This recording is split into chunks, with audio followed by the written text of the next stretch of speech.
بسم اللہ الرحمن الرحیم باب ما جاء فی رکعتین بعد الظہر اور باب آخر۔ ان دو بابوں کے اندر مسئلہ یہ ہے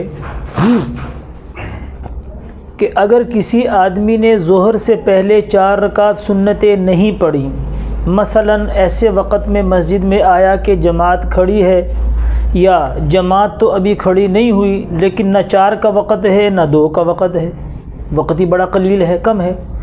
اب یہ آدمی جو ظہر کے فرض پڑھ لے گا، اس کے بعد یہ آدمی کیا کرے؟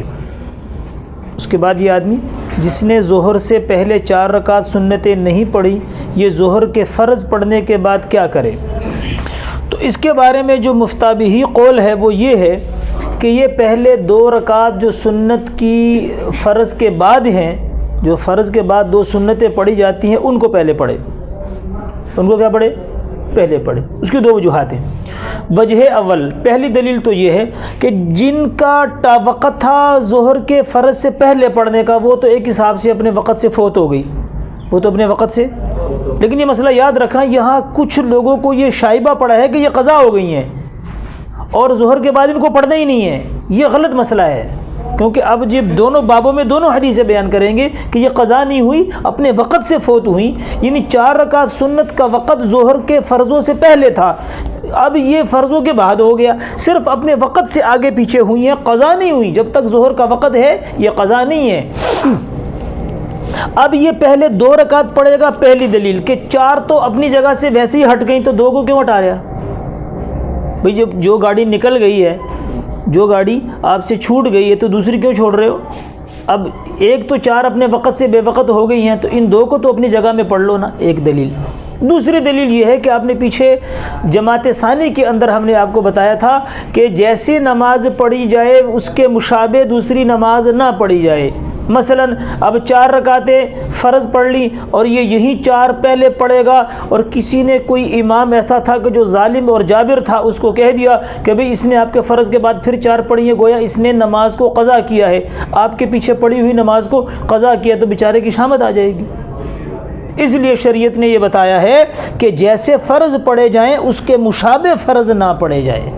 تو لہٰذا ان 2 دلیلوں کی وجہ سے جو 4 رکعت سنت رہ چکی ہیں ان کو کیا کرے گا؟ ان کو 2 رکعت سنت کے بعد پڑھے گا۔ پہلے 4 فرض پڑھے گا جماعت کے ساتھ، پھر اس کے بعد 2 سنتیں پڑھے گا، پھر اس کے بعد 4 رکعت پڑھے گا، پھر اس کے بعد کیا کرے گا؟ 4 رکعت پڑھے گا۔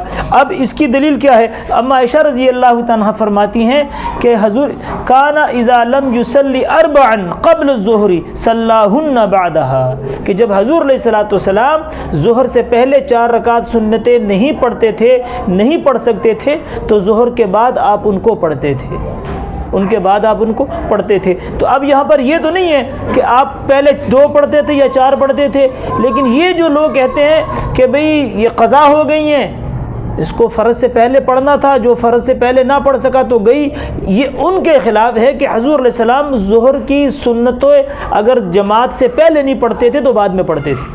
اور یہ جو ہم نے کہا اس کے لیے پچھلا باب ہے کہ بھئی 2 رکعتیں اس لیے پڑھنی چاہیے کہ 2 دلیلیں ہیں۔ نمبر 1، یہ 4 تو ویسے ہی ہل گئی ہیں، ان 2 کو نہ ہلائے۔ نمبر 2 کہ حضور علیہ السلام فرمایا کہ جیسے فرض پڑھائے جائے اس کے مشابہ فرض، اور شریعت نے کہاں پر بھی نہیں رکھے ہیں۔ دیکھیں جمعے کی 4 رکعتیں جمعہ سے پہلے سنت ہیں اور 2 رکعتیں جمعے کی ہیں، تو جمعے کے بعد 2 رکعتیں نہیں رکھی گئی، 4 رکھی گئی ہیں۔ کہاں پر بھی آپ کو نہیں ملے گا کہ فرض کے بعد اس کے مشابہ سنتیں ہوں، کہاں پر بھی آپ کو یہ نہیں ملے گا کہ فرض کے بعد اس کے مشابہ، فجر کی 2 فرض ہیں اس کے بعد سنت رکھے ہی نہیں، ظہر کی 4 ہیں اس کے بعد 2 ہیں، عصر کے بعد ہے ہی نہیں، مغرب کی 3 ہیں اس کے بعد 2 ہیں، عشاء کی 4 ہیں اس کے بعد 2۔